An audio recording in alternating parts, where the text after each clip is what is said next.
खुलुमबाय गिबियावनो नोंथांमोनखौ बयखौबो चेनेलाव बरायना लाग्रोनाय जाबाय। नोंथांमोननि थाखाय दिनै मोनसे गोनांथार भिडिअ लाबोनाय जादों। जोंहा दिनै थारिखआ जाहैबाय जुलाइनि 12 थारिख। दा बेनिखायनो आं नोंथांमोननिसिम बे भिडिअनि गेजेरजों दिनै जुलाइनि 12 थारिखनि मोनाबिलि समनि माखासे स्किमफोरनि बागै गोनांथार आपडेट खोन्थाहरनो सानदों। जेरै नोंथांमोना नैबे अरुणोदय स्किमनि जै बेसेबां फैसा मोननो हागोन, जेनेबा 3000 नोंथांमोना मोनगोन ना सिगांनि बायदि 1250 फैसाखौनो नोंथांमोना मोननो हागोन, आं बिनि बागै नोंथांमोननिसिम बे भिडिअनि गेजेरजों खोन्थाहरनो सानदों। आरो बेजों लोगोसेनो दंफां गायनायनि 25,000 फैसानि थाखाय जोंनि नैबे आसाम सरकारा बाजेटखौ लागोन ना लायासै आं बेखौबो खोन्थाहरनो सानदों। मानोना बाजेटखौ जुदि लादोंबासो नोंथांमोना नैबे दंफां गायनायनि 25,000 फैसाखौ नैबे 2026-27 फाइनान्सियेल इयाराव नोंथांमोना मोननो हागोन। बाजेटखौ लादोंबा, जुदि नाथायबा बाजेटखौ लायाखैबा नोंथांमोना फैसाखौ मोननो हानाय नङा। दा बिनि बागैबा नोंथांमोननिसिम माखासे आपडेट खोन्थाहरनो सानदों। दा बेजों लोगोसेनो रेशन कार्डनि जै दालि सिनि संख्रि जानाय थाव नोंथांमोना मोननो थांगासिनो दङ। दा बिनि बागैबा नोंथांमोननिसिम माखासे गोनांथार आपडेट खोन्थाहरनो सानदों। रेशन कार्डनि गोदान एप्लाइ खालामनाय, जब कार्डनि बागैबा नोंथांमोननिसिम माखासे आपडेट खोन्थाहरनो सानदों। दा बिनिफ्राय नैबे CMAAA स्किमनि जैबो नोंथांमोना गोबाङानो नैबे 5 लाख फैसाखौ मोननो थांगासिनो दं आसाम सरकारनिफ्राय। दा बिनि बागैबा नोंथांमोननिसिम माखासे आपडेट खोन्थाहरनो सानदों। जेनेबा नैबे फाइनान्सियेल इयाराव 2026-27 फाइनान्सियेल इयाराव गासै खै हाजार जनसो मानसिफ्रा नैबे CMAAA स्किमनि जै सासेयाव 5 लाख करि फैसाखौ मोननो थांगासिनो दं। आं बेखौबो बे भिडिअनि गेजेरजों नोंथांमोननिसिम खोन्थाहरनो सानदों। आरो बेजों लोगोसेनो माखासे स्किमफोरनि बागैबो आं नोंथांमोननिसिम आपडेट खोन्थाहरगोन। दा बेनिखायनो गासिबो नोंथांमोना बे भिडिअखौल' जोबजासिम नायलांबानो जाबाय, जाहाथे नोंथांमोना गासिबो दिनै जुलाइनि 12 थारिखनि माखासे स्किमफोरनि गोनांथार आपडेटखौ बे भिडिअनि गेजेरजों मिथिना मोननो हायो। दा बेनिफ्राय आंनि नोंथांमोननिसिम मोनसे खावलायनायबो थाग्रोबाय। गिबियावनो गासिबो अननानै चेनेलखौबो साबस्क्राइब खालामनानै लाग्रोलायनानै, जाहाथे नोंथांमोना बेबादिनो स्किमफोरनि आपडेटखौ बे चेनेलनि गेजेरजों नोंथांमोना मोनबाय थानो हायो। आं नोंथांमोननिसिम गिबियावनो नैबे अरुणोदय स्किमनि आपडेटखौनो खोन्थाहरनोसै। दा नोंथांमोना नैबे अरुणोदय स्किमनि फैसाखौ आगस्ट मासाव मोननो हासिगोन, नाथायबा डेटआ फिक्स जायाखै। आं बेखौ दहायसो एसे सिगाङाव मोनसे भिडिअ लाबोना खोन्थाहरनाय जादोंमोन। दा जायफोर नोंथांमोना नायबाय, नोंथांमोना निसय मिथिखाबाय जानो हागौ आगस्ट मासाव नोंथांमोना मोननो हासिगोन। डेटआ नाथायबा फिक्स जायाखै। दा बाथ्राया बेसो जादों, नोंथांमोना 3000 मोनगोन ना मोना अरुणोदय स्किमनि जै नैबे आगस्ट मासाव। दा नोंथांमोना 3000 मोननाय नङा, बेथ' बाथ्राया खाथां जाखाबाय होननानै बेखौ बुंबाबो गोरोन्थि जानाय नङा। 100% कनफार्मानो जाबाय होननानै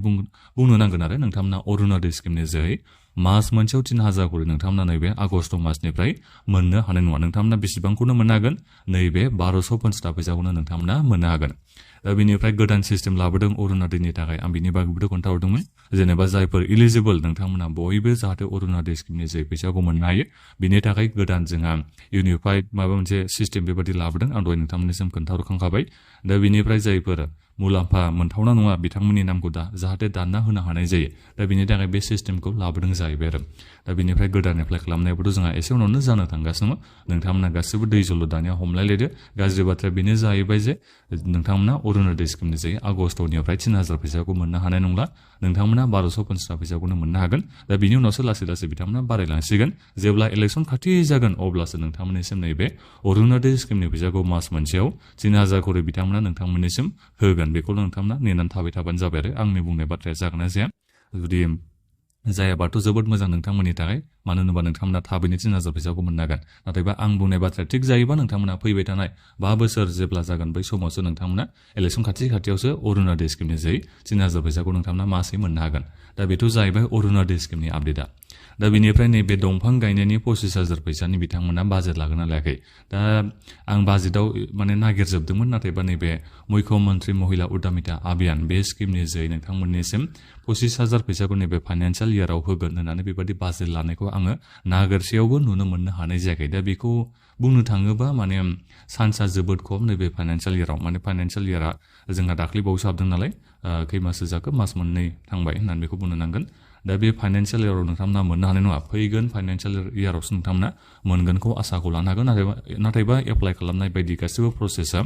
बे फाइनान्सियेल इयारावनो जागोन आरो। नोंथांमोना 2027-28 फाइनान्सियेल इयारावसो नोंथांमोना नैबे दंफां गायनायनि 25,000 फैसाखौ मोनगोन ना गोबां दायो चान्सआ दङसै आरो। नाथायबा सरकारा जुदि उनाव माबाफोर सोलायोबा बे उननि बाथ्रा जाहैगोन। नाथायबा बाजेटआव आं नागिरनायाव बेखौ मेनसन खालामनायखौ नुनो मोननाय जायाखै आरो। नैबे मुख्यमंत्री महिला उद्यमिता अभियान बे स्किमनि जै 25,000 फैसाखौ होनाय जासिगोन बेबायदि माने मेनसन खालामनायखौ आङो नुनो मोननाय जायाखै बाजेट स्पिच होनायाव आं नायबाय थादोंमोन नाथायबा बेबायदि जेबो खौरांखौ बिथांमोना होआखै एबा बाजेटआव बिनि थाखाय फैसा लानायखौ आं माने नुनो मोननाय जायाखै आरो दा बेखौ आं नोंथांमोननिसिम बे भिडिअनि गेजेरजों खोन्थाहरनाय जाबाय दा बे आरो दंफां गायनायनि 25,000 फैसानि आपडेटआ दा बिनिफ्राय रेशन कार्डनि जै दालि सिनि दा बेखौथ' नोंथांमोना मोनगोनाथ' कनफार्म जाखाबाय नाथायबा संख्रि जानाय थाव दा बेयो कनफार्म जाथ'बावाखैसो आङो बाजेटआवबो नायदोंमोन आरो बेखौ दा दालि सिनि बे होनायनि माबादों आरो माबायाव बिथांमोना गावसिनि पस्टार बायदिसिनायावबो होदों दा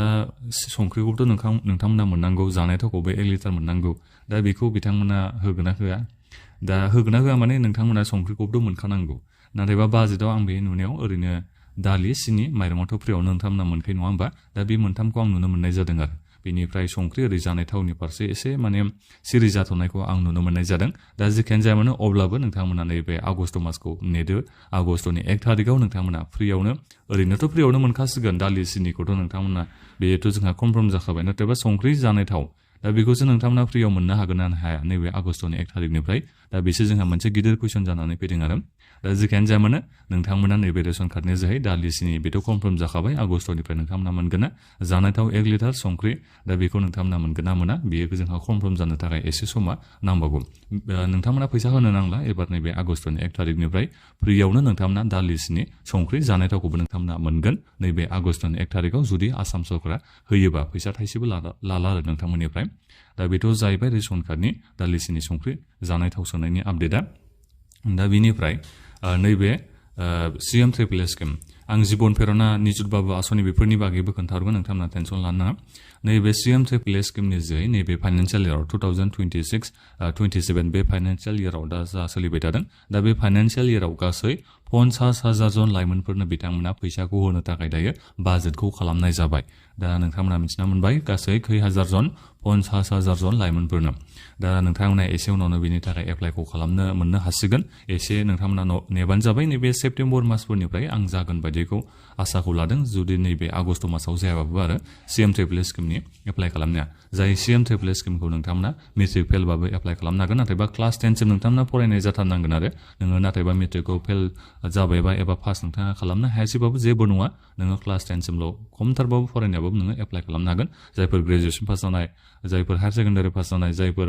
M.Com खालामनाय जाय जेनेबा पस्ट ग्रेजुएसन खालामनाय जिखियानो जाया मानो नोंथांमोना फरायनायफ्रा गासैबो एप्लाइ खालामजोबनो हायो दा बेखौ निसय नोंथांमोना मिथिना मोननो हाबाय गासै 50,000 जन लाइमोनफोरनो नैबे 5 लाख फैसाखौ होनो थांगासिनो दङ दा बेथ' जाहैबाय CM AAA स्किमनि आपडेटआ दा बिनिफ्राय नैबे जिबन प्रेरणा स्किम दा बे जिबन प्रेरणा स्किमनि जोंहा माबा प्रसेसआ नैबे सेप्तेम्बरनिफ्राय जागोन बेखौ मिथिना मोननो हानाय जादों माने सेप्तेम्बर मासाव फैसाखौ सोगोन बेबायदि जोङो दायो खोनानो मोननाय जाबाय जोंनि नैबे आसाम सरकारनिफ्राय दा बेनिफ्राय जायफोर देग्लाय बोसोराव नोंथांमोना निसय दायो ग्रेजुएसन जाजोब्बाय जानो हागौ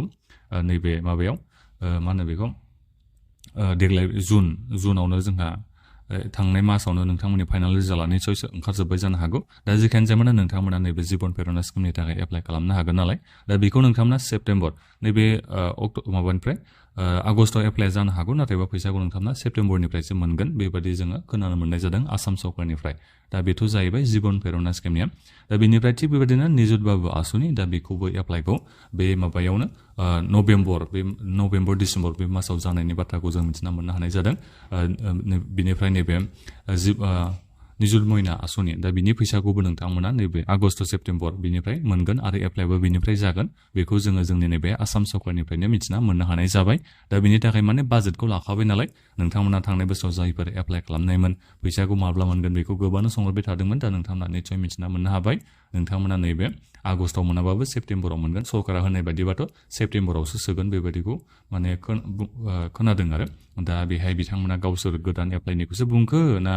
जायफोर सिगां थांनाय बोसोराव एप्लाइ खालामनाय दा बिथांमोननि बाथ्राखौसो बुंखो दा बेखौ मोजाङै बुजिना मोननो हानाय जायाखै आरो एसे कनफिउजनाव आं दायो दङ दा जिखियानो जाया मानो नोंथांमोना नैबे आगस्टआव मोनाबाबो सेप्तेम्बर मासाव मोनगोन एप्लाइआ जिबन प्रेरणानिया आगस्टनिफ्राय जानायनि जोंहा चान्सआ दङ बिनिफ्राय सेप्तेम्बरनिफ्राय नोंथांमोना फैसाखौ मोननो हागोन आसाम सरकारा बुंनाय बायदिबा दा बे जाहैबाय जिबन प्रेरणा स्किमनिया निजुत बाबु आसनिनि बागैबो खोन्थाहरबाय निजुत मयनानि बागैबो आं दानिया नोंथांमोननिसिम खोन्थाहरनाय जाबाय दा बिनिफ्राय नैबे अरुणोदय स्किमनि मुलाम्फा मोनगिरि दा बे एलपिजि गेसनि थाखाय नोंथांमोना 250 थाखा फैसाखौ मोननांगौमोन नालाय दा बेखौबो नोंथांमोना बे बोसोराव जोबनायथिंजाय नोंथांमोना मोनगोन बेखौ नोंथांमोना आसा गदाय लाबानो जाबाय बिनिफ्राय जोंनि नैबे बिटिसि आवबो नैबे 250 फैसानि थाखाय एप्लाइ खालामनाया एसे उनाव जानो थांगासिनो नोंथांमोना दायो एसे सम नेनो नांसिगोन बाजेटखौथ' जेनेबा दैखांबाय अब्लाबो माने फैसा थाखाय आसाम सरकारनिसिम फैनो थाखाय एसे समाथ' लायो मास मोनसेसो बेबादि समा लाखायो आरो दा थांनाय नैबे जुलाइनि जोंहा 10 तारिखआव बाजेटखौ दैखांबाय दा बेनिफ्राय प्रेसिडेन्टनि एप्रुभेल बेबादि मोननांगौ जायो दा बेनिखायनो नोंथांमोना एसे सम आरोबाव नेबावनांगोन बेनिखायनो आसाम सरकारा माने 1 मासखौ बिथांमोना लाखाबावदों आरो बाजेट सिजननि थाखाय बाजेटखौ बिथांमोना दैखोबाबो एप्रुभेल मोननायनि थाखाय आरो दा बिनिफ्राय नैबे मा होनो PMAYG दा बे PMAYG सरकार न'नि बागै आं नोंथांमोननिसिम दाख्लैनिफ्राय खोन्थाहरबाय थानाय जादोंमोन फिजिकेल भेरिफिकेसना जोंहा थांनाय नैबे माने दाख्लैबावसो जुलाइनि 10 तारिखआव जोंहा जोबनानै थांबाय होननानै दा बे सरकार न'नि खामानिया जोंहा बिराद स्पिडि जादों आरो दा बेनिखायनो नोंथांमोना दायो गोबाङानो आसाखौ लानो हागोन जायफोर थांनाय बोसोराव सार्भे खालामना हरनाय फैगोन बोसोरनिफ्राय न' मोनजेननायखौ नोंथांमोना स्टार्ट जानायखौ नुनो मोननाय जागोन सिगांनि बायदि 5 बोसोर गाहाम बेबादि नोंथांमोना नेनांगौ जानाय नङा नोंथांमोना बोसोरसेनि उनावनो सरकार न'खौ मोननो हागोन जायफोर नोंथांमोना इलिजिबल बा जायफोर नोंथांमोननि नामा बेनिफिसियेल लिस्टआव फैयो जायफोर नोंथांमोननिया सेंसन जायो नोंथांमोनानो फैसाखौ मोननो हागोन बोसोरसेनि उनावनो दाथ' नै मोनसिगोनानो नालाय दा जोंहा फिजिकेल भेरिफिकेसन खालामनाया जोबनानै थांबाय दा बिनि उनाव बेनिफिसियारि सिलेक्सन खालामनाया जोंहा जानो थांगासिनो दं एबा सिङाव दायो जाबायबो जानो हागौ आरो लासै खामानिया दा बे जाहैबाय PMAYG सरकारि न'नि आपडेटआ दा बिनिफ्राय नैबे साख्रियाबो जोंहा 2 लाख फैनो थांगासिनो दङ बेसेबांबा 1 लाख बेसेबांबा साख्रिनि भेकेन्सिखौ लांदां मोनखाबाय होननानै जोंनि नैबे आसामनि चिफ मिनिस्टार बिथाङा बुंदों दा टार्गेटआ जाहैबाय 2 लाख दा बेनिखायनो 2 लाख भेकेन्सिखौ बिथांमोना बानायगासिनो दं आरो नाथायबा बेखौ नोंथांमोना साननो नाङा दे देग्लाय बोसोरावनो गासिबो 2 लाख साख्रि ओंखारना फैजोबगोन बेखौ साननो नाङा फैबाय थानाय 5 बोसोरावसो बिथांमोना नैबे 2 लाख साख्रिखौ बिथांमोना होगोन जेनेबा देग्लाय बोसोराव जानो हागौ 10,000 बेबायदि साख्रिनि भेकेन्सि फैनो हागौ फैगोन बोसोराव बेबायदिनो 15,000 बेबायदि भेकेन्सि फैनो हागौ बेबायदिनो आरो माने एसे माने भेकेन्सि ओंखारना फैबाय थागोन आरो मासै मासथ' नङा बोसोर बाय बेबायदिनो एडिआरनि भेकेन्सि ओंखारगोन आसाम पुलिसनि भेकेन्सि ओंखारगोन हेल्थ डिपार्टमेन्टनि ओंखारगोन बायदि डिपार्टमेन्टनि जोंहा साख्रिनि भेकेन्सि ओंखारगोन आरो बेखौ दाजाबनानैसो फार्स्ट बोसोराव बिथांमोना 2 लाख साख्रि होनायनि बिथांमोना बाथ्राखौ बुंदों दा बेखौ निस्सय नोंथांमोना बुजिना मोननो हाबाय दायो एसे नोंथांमोना नेबावनांगोन गोदान साख्रि फैनो थाखाय एडिआरनिखौ नोंथांमोना खमसे खमबाबो मास मोननैखौ नोंथांमोना नेबावनांगोन बिनि उनावसो एडिआरनि भेकेन्सिया जोंहा गोदान भेकेन्सिया ओंखारना फैगोन दा बेखौ आं नोंथांमोननिसिम बे भिडिअनि गेजेरजों दानिया खोन्थाहरनाय जाबाय दा बेखिनियावनो नोंथांमोना दानिया माबाफोर सोंनांगौ दङबा भिडिअनि बक्सआव कमेन्ट खालामना नोंथांमोना सोंहरबानो जाबाय आरो बे भिडिअखौ नोंथांमोना दानिया गासिबनोबो शेयार खालामना होबानो जाबाय जाहाथे माखासे आपडेटखौबो गोबां मानसिफ्रानो माने नैबे भिडिअनि गेजेरजों मिथिना मोननो हायो आरोबाव माखासे स्किमफोरनि आपडेट हरनांगौ दङमोन दा बेफोरखौ आङो गाबोन समफोर भिडिअ बानायना खोन्थाहरसिगोन दा बेनिखायनो गासिबो नोंथांमोना चेनेलखौ साबस्क्राइब खालामनानै लाखालायबानो जाबाय दा बेखिनियानोमोन गोजोन्थों